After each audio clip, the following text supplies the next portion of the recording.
My refrigerator is making a rattling noise. What should I do? Turn off the ice maker so you can get some sleep. I don't know if it is the ice maker.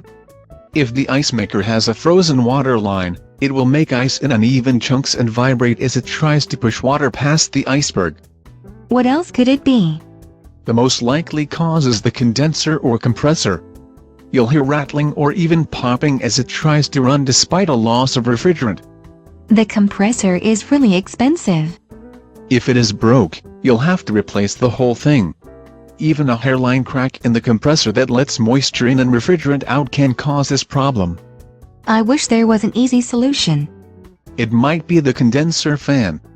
If dust or lint gets stuck in the blades, the fan could make a rattling noise. I never thought of cleaning the outside of the fridge. I hardly even clean the inside of the fridge. Cleaning the dirt and cobwebs off the outside heat exchanger coils will improve the refrigerator's efficiency overall. But it won't replace missing refrigerant or a broken part. The problem might be the defrost timer. If the rattling comes from the bottom of the fridge, it may mean the defrost timer needs to be replaced.